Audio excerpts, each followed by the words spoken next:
everyone watching, this is a little recap episode before we delve into the final episode of season 1 kind of thing, where we're actually going to cover the movie and the pilot, which is very similar to the opening episode anyway, but we decided to, for all Buffy fans out there, to cover everything really. If we decide to cover everything, possibly comics, but that is maybe a step too far, depending on if it's canon or not. So I think we're going to talk about exactly. So I think if we go through possibly some of the stats, death count, and something like that, and what I've been working on, I still need to finish it, is the map of the school for season 1. I've been working on that a little bit, so I won't be able to show that now, but on the next episode we'll be able to do that. Oh, fun. That's fun. I love maps anyway. So we can either go through some stats, or we can talk about our favorite episodes so far.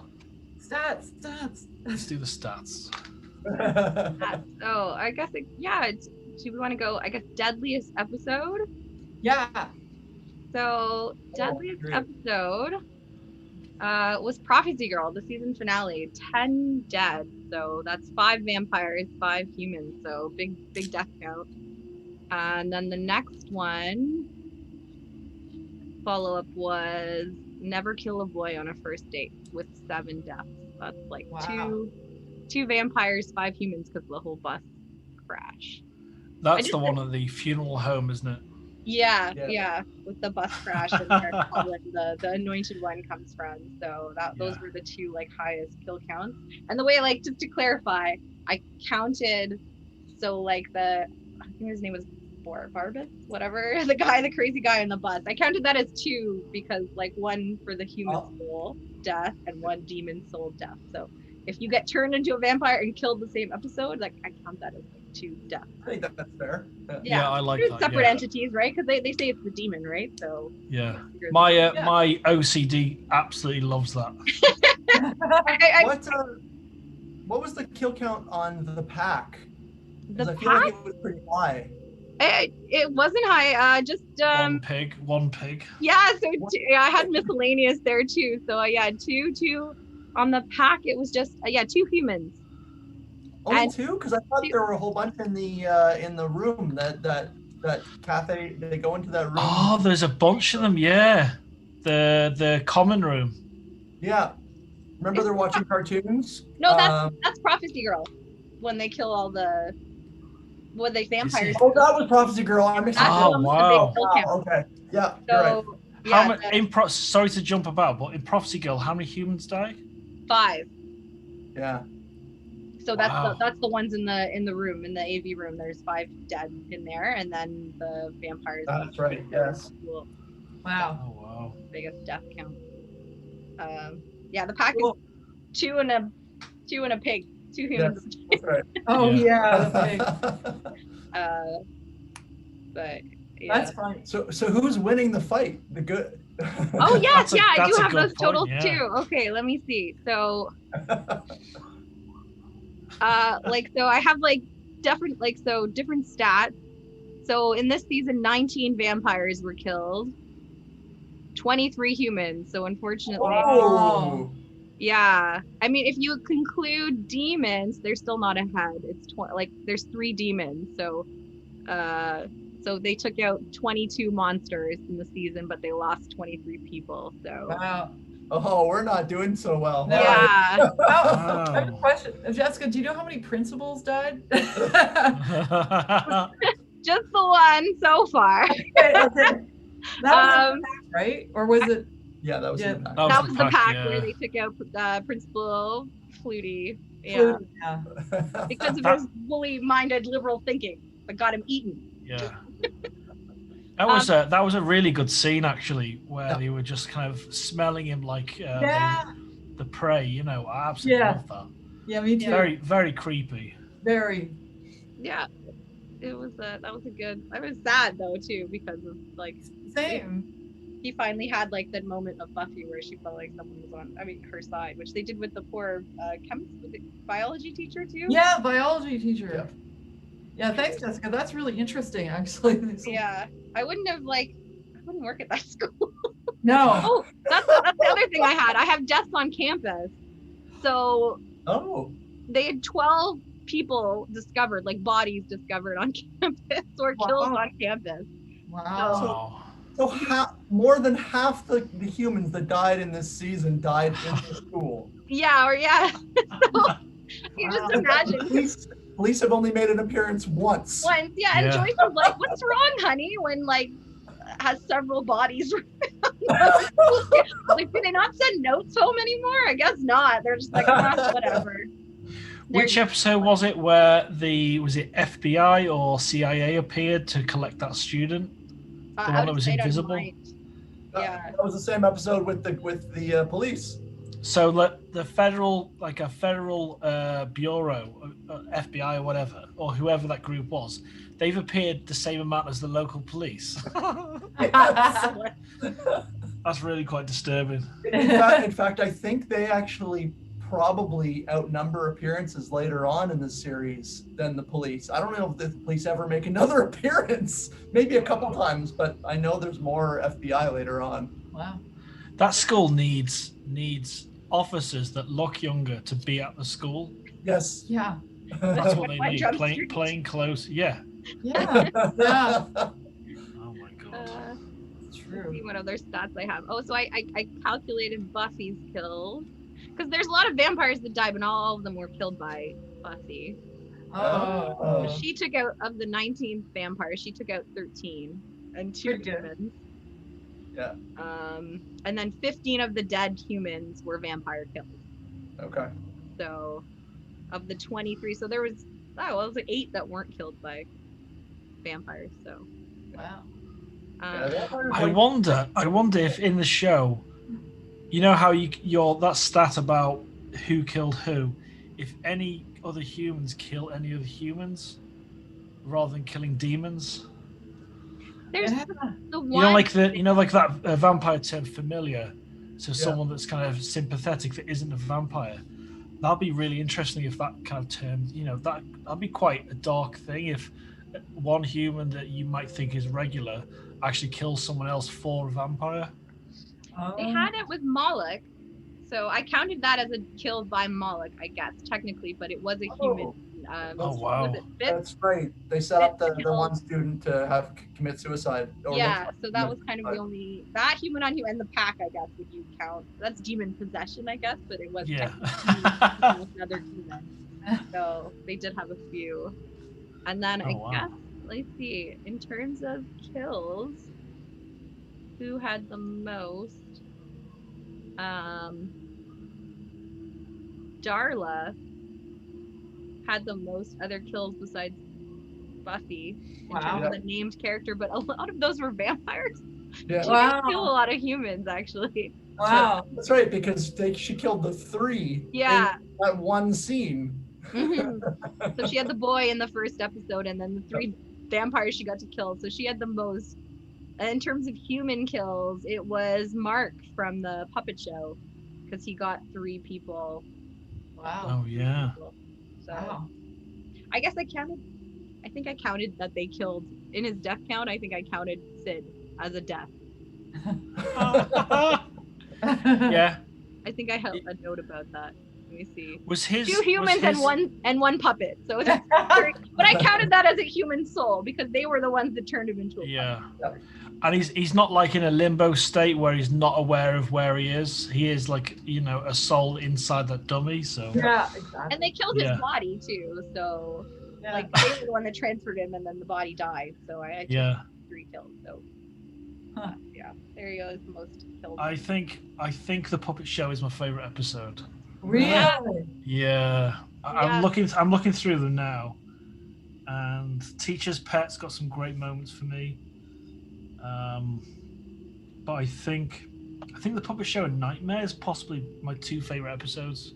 I know we did those back to back, but it's just because of how they kind of sculpted and put together. But yeah, the puppet show, because it was completely ridiculous. I love that episode. I think people could tell from how much I gushed about it. But it was just in terms of the witty banter of like that I categorize as like the Buffy kind of comedy. It was just like top notch. That was like the most. Yeah, so not for the feels. I know I remember we had this conversation much, but like it didn't have like the feels of a Buffy, but in terms of the comedy and like the timing and stuff, I thought it was really, really good. So I love that episode. Yeah. I like Angel because I'm a romantic sucker at heart. Yeah. I mean, I like Angel, but I love the episode Angel. Yeah. I liked Prophecy Girl.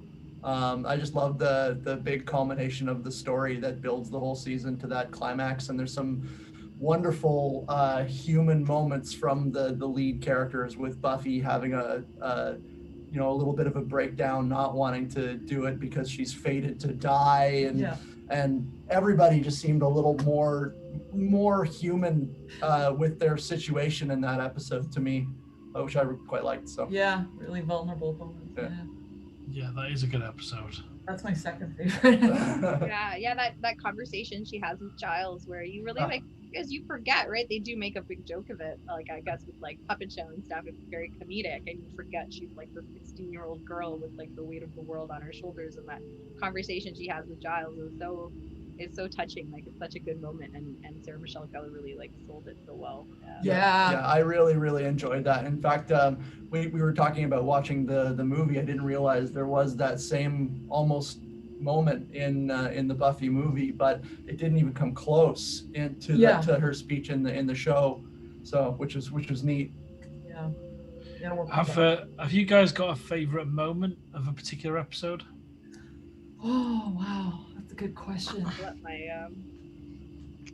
I'm gonna blur out my Guinness for younger viewers. Oh, that's great. That's my favorite beer. Alex, I'm jealous. I love Guinness.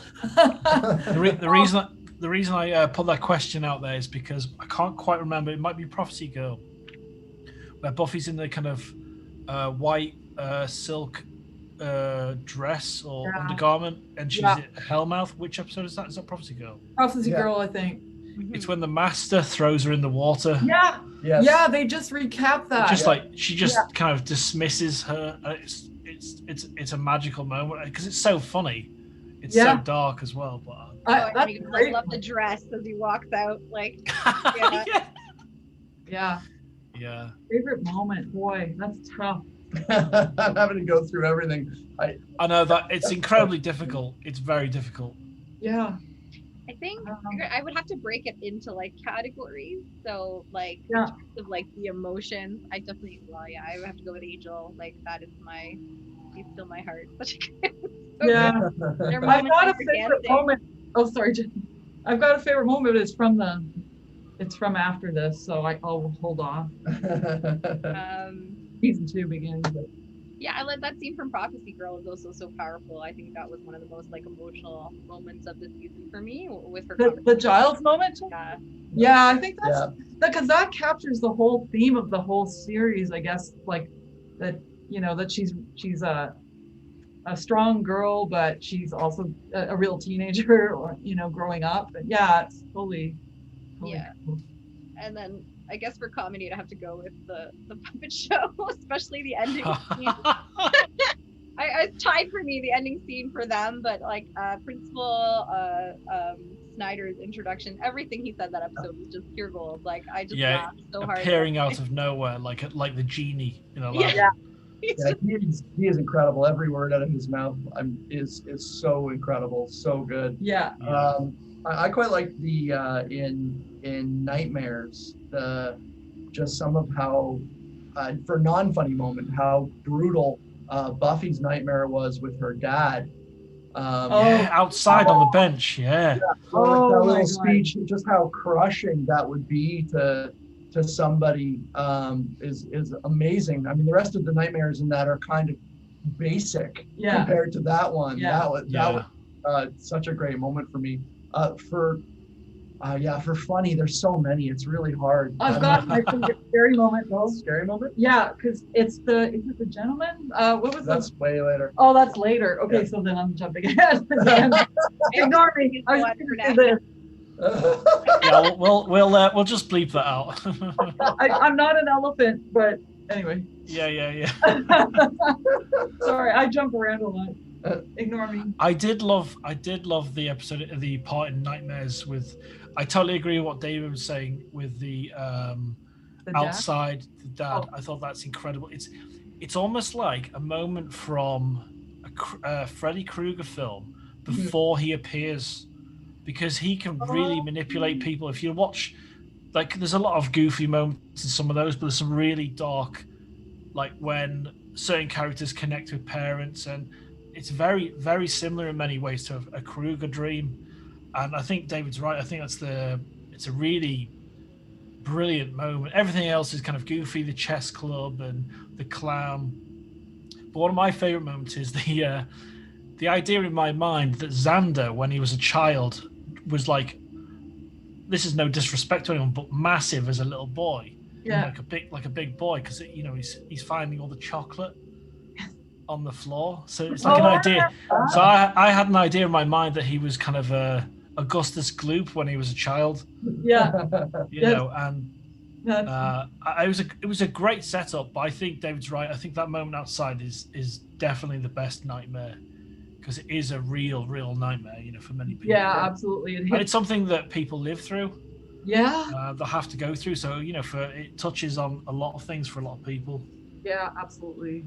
And it really put her apart from her peers. I felt like that whole episode, like as you said, like their horrors were kind of like goofy or kind of like normal things, and hers were so much worse than everybody else's. Yeah, Her parents divorced and then dying and coming back as a vampire, and like it just shows you how like the stakes are much higher for her. Like, you almost it makes you see that everybody else still sees things in a much less serious light than her, because of her situation with being the Slayer and being fated to be in a position where she has to confront this darkness all the time. Yeah, it's like her fears are much more, I don't know, adult or real than others. Although she did have the one about being late for the test and not knowing how to do it. Yeah. Oh yeah.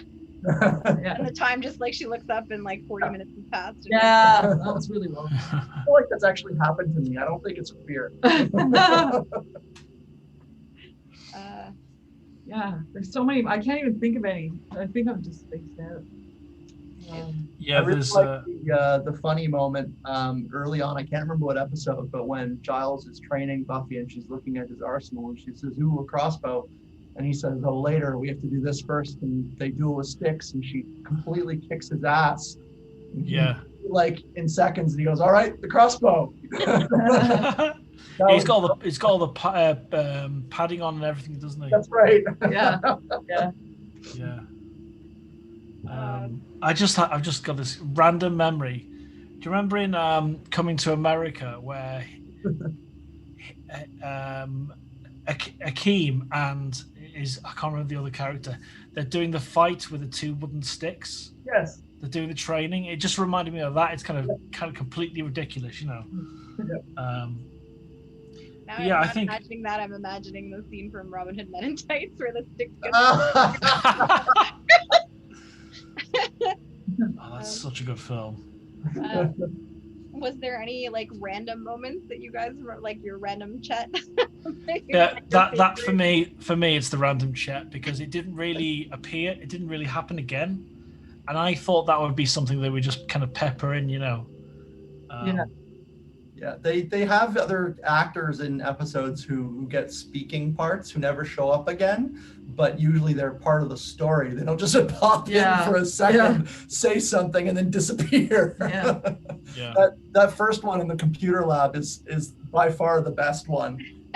Yeah. Like the Shades of the Room. A random person just shows up. I have Oh, sorry. Go ahead, Ellen. No, go ahead, Smudge. I'll mention. No, I'm a little bit off track. I'll wait. Go ahead. I think it was in Nightmares. I think Buffy's is the most important in terms of character development, in terms of the nightmare. But I actually think my favorite nightmare, not even the chocolate thing with Xander, but it's Giles getting lost in the library. Yeah. It's such a small thing, and he's like looking about where to go. Yeah. It's like, oh, he's having a nightmare. It just started popping off for me with the ideas of, you know, when you watch a great kind of adventure movie and the possibilities of recovering the treasure yourself, if you're watching the film like The Goonies, that kind of thing. When I was watching Nightmares, I started thinking about all these potential things that could happen in the show and in this episode, and there's a lot of kind of creativity in that. You know, there was kind of no limits to it. Yeah. You know, the setups and how things were shot, like the thing with the clown with all the draped plastic, that kind of thing. You know, brilliant. Yeah. Brilliant. So I agree with you, Alex. Yeah, wholeheartedly. That was one of the best episodes too, for me. Yeah. I thought, and hitting Giles, getting to the heart of each character through their, and getting to know them even more through their nightmare is really well done. Yeah. Yeah, very clever. Like I constantly think about the idea of Freddy Krueger being attacked in your dreams. It's such a dark idea. No wonder I had nightmares for years. You know, That's rough. But it's really rough. Has anyone got a favorite kill? Oh, I could have said something, but I'm gonna hold off on that. Favorite death this season. Okay, now I have to remember the episodes.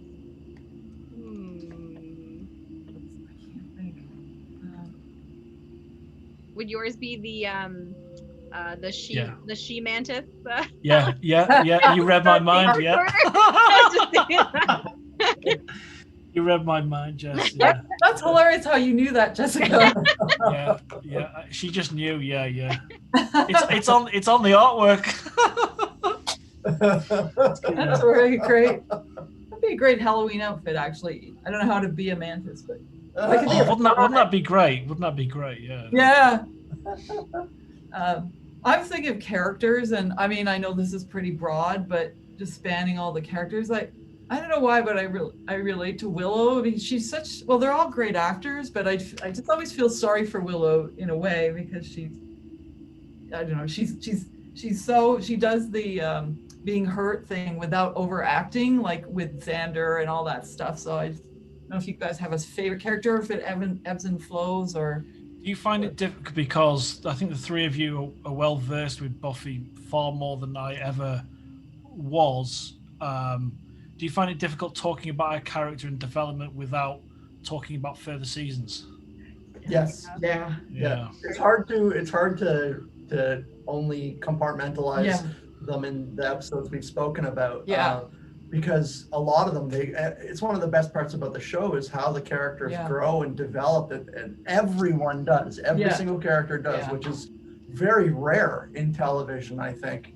But yeah, I don't know if I have Giles probably consistently is my favorite character. For a number of reasons. I like his well-spokenness and his demeanor. I also like that he does really feel for Buffy and does really care about putting her at risk and putting the others at risk. And he seems to have a good sense of that. I think partially because he's probably lived with that. That's his role for a lot longer than the other characters, even longer than Buffy, which I don't know if they ever get into enough, quite frankly.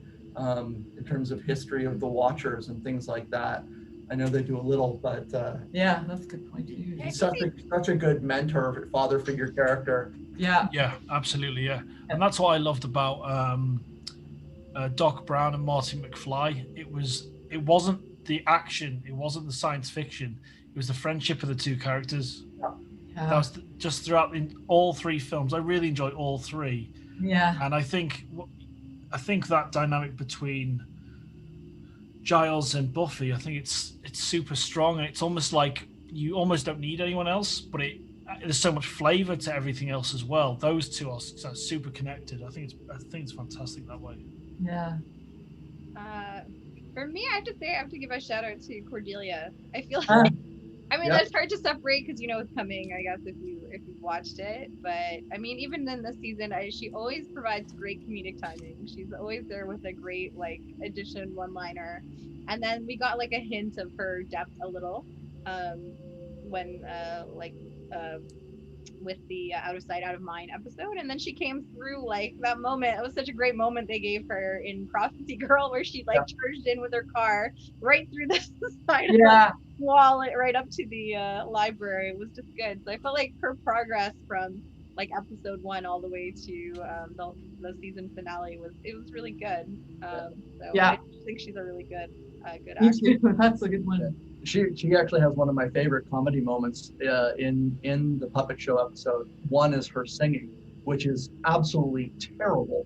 But when she's talking to Giles about the timing of everything at the end, and he just stares above her head, and she starts freaking out about her hair, and then she runs away. That is one of my favorite moments of Cordelia. But yeah, she's even in this season, she grows so much, which is great, and shows that she's deeper than what's going on the whole time. But she wants to fit in intentionally in this clique that she's in. So yeah. I really like her. I think you know, I absolutely love the is it the demon hunter that's in the puppet? But I've got to say, I'd probably go with Giles in terms of favorite character. So what we should talk about is each season we do our favorite character from that particular season. That'd be quite cool to kind of correlate that. But yeah, I think Giles, because I connect with him with his frustrations and like, you know, when which episode is it? He goes into a student's house and he just dismisses the woman in the house. It's someone's daughter that's like a witch or something. Yeah, I think it was a witch. Yeah. Is that the scary house where it looked like outside it was like terrifying looking? Is that the yeah. And I think there's a I think that's my favorite set. Was it a cauldron up in the attic room, I think? Yeah, I think so. And the doll. I think that's my favorite. I absolutely love production design and rooms and spaces and interest, you know, that kind of thing. So I think that's my favorite kind of, I'd like to kind of explore that kind of thing, that space. I liked, going back to the favorite kill, I guess would go with the thing, is the end of Puppet Show. Just how they ended up on stage, and then they got like the way the body transformed from Mark into the box, demon, like when he punches through and all of a sudden demon arm out of nowhere, and then how he gets on the guillotine and they slice the head off was pretty it was just such an elaborate death altogether. I think that was my favorite, and in terms of like the scene setup was really just funny with all the magic box and the guillotine and it was just great. And the elaborateness of their freaking their fight but also like the stage and like their costume department. The department. Little town, supposedly they have like rows of costumes and all these back doors and trap doors. That is the most well-funded school ever. Yeah, I think that actually, I know I've probably already mentioned my favorite moment, but the end of that episode, the puppet show, where they're just on stage and the curtain goes up, is a moment of genius. I think it's the best in terms of like, oh my god moments for the whole season for me. It's just brilliant writing, you know. And then the principal. Yeah.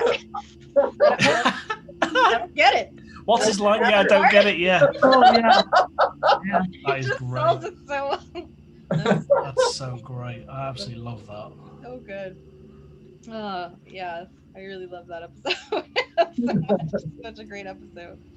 I'm trying to think of.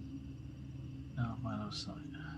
What other moment? Well, okay. I think we should go down this route. What was your least favorite episode? Never Kill a Boy on a First Date. That was my. Is that absolute chump that when they go to the funeral home and all of that? Yeah. And his Emily Dickinson, I think, carrying around and. Yeah. I don't know if I have a least favorite episode, because even my least favorite episodes, when I think about them, have moments in them. Yeah. That are great. Yeah, same. So Yeah. I wasn't a big fan actually of the teacher's pet episode. I thought it felt too monster of the week. It was more in Erie, Indiana than anything else, wasn't it? Yeah, but there are so many amazing moments in that episode. So it's hard. I wouldn't dismiss any of them. Yeah, there's little details like I know we all can remember really ridiculous things and things that make us happy. In that episode, you know the basement, there's 2 cages. When you go down the stairs, there's 2 cages on the right, and then there's the nest.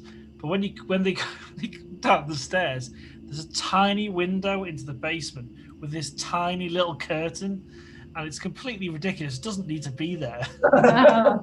Hilarious.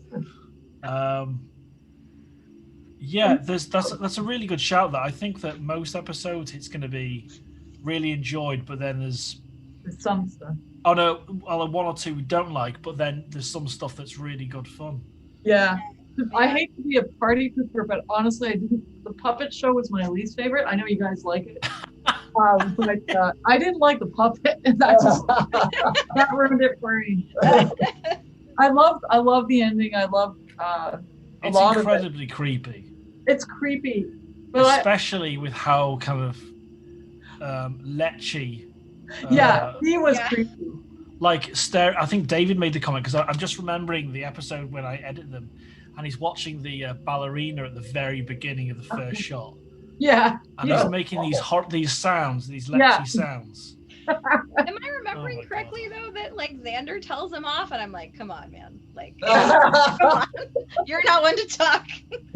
Yeah, that's true. I think it was partly his creepiness. Yeah. I have to see. Yeah, you're right. Actually, now I'm looking at my notes for the Never Kill a Boy on a First Date, and it did have one of my favorite like Buffy lines was the "If the apocalypse comes, beat me." Yeah. And the 1990s, in fact, which I love. I think probably my least favorite episode overall would have been the I, Robot You, Jane episode. Overall, at least there are some great, it's the first episode with Miss Calendar, which was great, and there's some incredibly funny moments with the but with the whole I'm jacked in that was hysterical. but writing wise, and probably you could take it entirely out of the season, and I don't think it would make much of a difference. Oh my god, I think that's probably that's one of the 1 or 2 weakest, I'd say. It was so it's so funny because the demon that they did for that 1 second shot at the beginning, it's the 1400s, was just so beautifully done. That was amazing, and then, the shots in the season promo. and then the robot version, you're just like, oh. I guess they spent all their budget on the first part. That's one of the best looking demons. I can't remember the character's name with the horns, curled horns. Moloch. Moloch when he turns, I was thinking, oh great, we're going to see more of him. You just don't at all, and then his whole setup didn't really make a lot of sense. Like, he kept killing his followers, which I don't think is a really good. That the robot Moloch in the end actually, to me, looks like he should have been on old Doctor Who. That's how he looks like a Cyberman. You're right. Compared to new stuff, it's just Oh my god! And then, the fight, the dialogue they gave Willow, she's like, "Remember me, your girlfriend." Really, really terrible. I guess I don't know. I guess that one's. I'm just trying to think of what I find I don't like that episode, but for some reason it sticks out, which is Never Kill a Boy on a First Date. I always forget that episode exists, and then when I go to my rewatch, I'm just like, oh, well, I guess with the cheesiness of I, Robot You, Jane, I guess is something, but the Never Kill a Boy on a First Date is just kind of it's important for the storyline, but it just kind of drags, I guess, a little. It's also, to me, it's a little weird that, she's killed a number of vampires before then, but they're running from one in the funeral home. And to me, it's it's a problem that they have with the show from the beginning, where it's hard to do in writing, but they don't establish just how strong vampires are compared or how strong Buffy is. So some episodes it seems like she's weaker than others, and the vampires as well. Some episodes it seems like they're much stronger. Like they'll fight humans and just destroy them. Other episodes Xander can fight them, and it's just like it doesn't. Yeah, there's no balance. The balance is all off. You're absolutely right. If you have one vampire, you have to demonstrate reasoning why they're running away from one. Yeah. Like if he had powers, or I know that's kind of outside of a vampire kind of thing, but if he demonstrated reasoning why they're running away, it would make a hell of a lot more sense. That episode does have a really nice moment. I think David highlighted about the lampshade being put against the barricade on the door. Oh yeah. Yeah, I just love that. I think didn't they do that again? And I can't remember what episode where they're barring. I think it's two. I think it was Prophecy Girl. They're barring a door, and they just put like the dumbest stuff. Was it the library door? Yes. Yeah, but also the empty bookcase. Yeah. But then also, like, for some reason, like those doors, don't they swing both ways? Yeah, so they only go inwards. Yeah, I remember you said that. I think. Oh. Yeah. That's funny. I am really looking forward to whenever we do it. Obviously, the movie and the pilot, which we're going to cover at some near future point. I'm really looking forward to the next season, and it's got 22 episodes, something like that. 24. Yeah, it's like a full length, because this was like a half season. I think they started in the winter break, and so this is like the first full season we're getting. So is that the reason they only did 12? Yeah, because I think it was a replacement. I think they do that sometimes when one show ends early, like it came. Well, they just kind of kickstart something really quickly. Cool. Wow, okay. Or they only greenlit I guess because it was an unknown whether it'd be successful. I guess that was kind of common where they would do. I think that's pretty common. You see a lot of shows because they do a 1 season contract and nobody knows whether it'll be successful or not, and then they greenlit the full production after that. So it's gonna be interesting too, because I find we're so used to now, I guess, studios have learned their lesson in the sense of like it used to be that 22 to 24 episodes was the standard, and now we're kind of moving away from that. Like a lot of better shows are like shorter. You don't need to fill so much space, so it'll be interesting to me to go back to like a full season again, because I haven't really watched a show in so long that has that many episodes to fill up the time. I guess the last I would have done was like the CW shows of like Arrow and Flash, but I kind of watch those as they come out, so you don't notice it as much. But I haven't like binge watched a full length season in a really long time. So considering that, I think I'll go back to releasing, when we do the recordings, to releasing 2 episodes each week. Oh, so great. like the back-to-back that we do normally for every 2 episodes, because there's so many, it would be like 50 weeks. Oh, God. We'll be 80 years old. I know, yeah, and we'll have rebooted it by then on Disney Plus. Also, it's probably good because I find there's probably going to be a lot more filler episodes. I imagine. Yeah. For all of them. So I think we'll do that. I think we'll release it as a back-to-back, and that makes sense. That's great, Alex. Thank you. So what do you guys, just for people watching, they might not see, they will have seen it. I don't think they will have, but I'll kind of put it in here somewhere. What did you guys think of the artwork? Oh, fantastic! It's great. I think it's. Thank you. I'm blown really away. Fun. Yeah, I'm blown away. Oh, and I just have to hold this up. For those who. I didn't know what to. Cause I really liked. I sent him a load of reference material, like photos of a game called Left 4 Dead and Resident Evil, where characters are grouped together, standing in front of a car, and they're surrounded by zombies. And I think I wanted to kind of clear references to what we've talked about, and I wanted to make it more about us rather than Buffy as a whole, just so it's kind of a bit more fun for us as well. That's fantastic. Thank you for this. The artist is great. Yeah, I think it's great. I think my you like the hackers. floppy disks. I love it because it reminds me of, I don't know if you guys watch the movie Hackers from the Yeah. Johnny Lee Miller. There's the one scene where he's like talking to himself in the mirror, and he actually does have floppy disks like on his belt, and he's pulling them out like he's drawing a gun. Really? So funny. Oh wow! I'll have to He's check. like, That's amazing. It reminds me of that, so I love it. Yeah. Another I nice movie that I love so much. What I love about the art as well is I love that David and Smudge are looking in the same direction.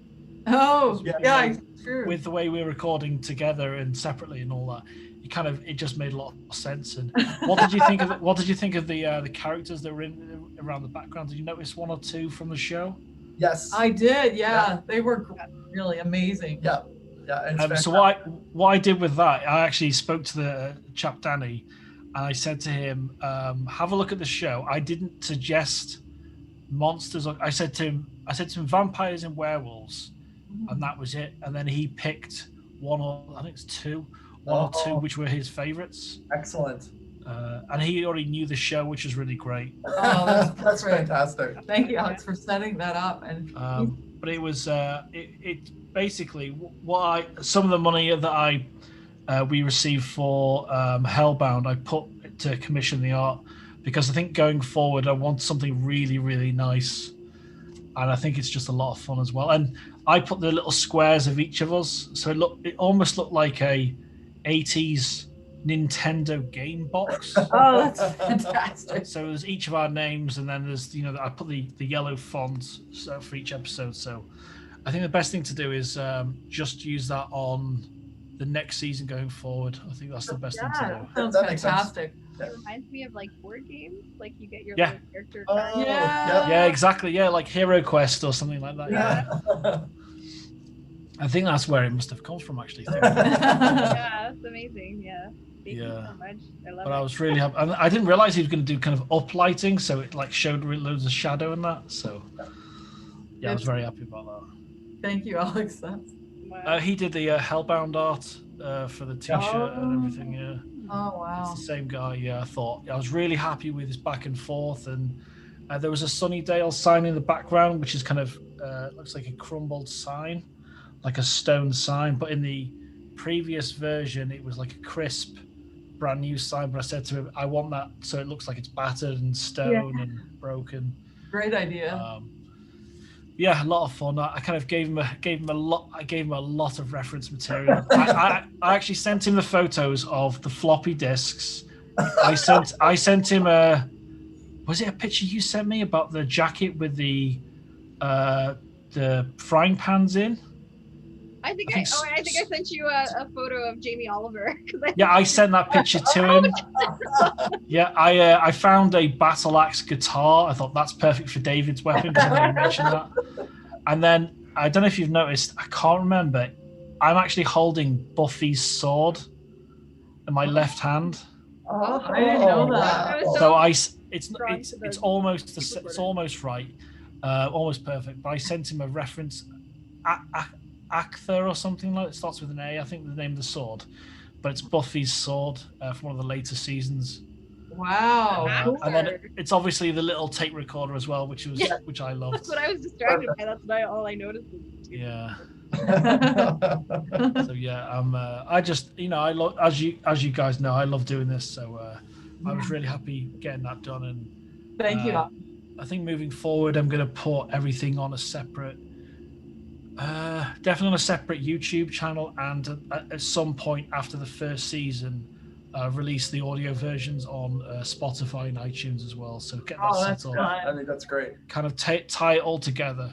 Because of the longevity of what we're doing. Yeah. I think it's really nice to have that as a little separate entity as well. Sure. Yeah. That's perfect. Yeah. You have a knack for doing these projects and making them whole in ways that I never would have thought of. Yeah, so thanks. But it's fun though, isn't it? Because I know how much. I know it's a very difficult for everyone to schedule time, and it's a lot of effort, because with lockdown, every hour you're thinking about like a calendar. Yeah. I know, like in terms of scheduling your own things, every single moment is important now. It's really kind of precious in many ways. Yeah. So and it helped me get through what I went through. So Yeah. you know, that's why I'm really happy doing all of that stuff, because Same. I know you guys will like it, and it just kind of gets me excited about continuing it. That's amazing.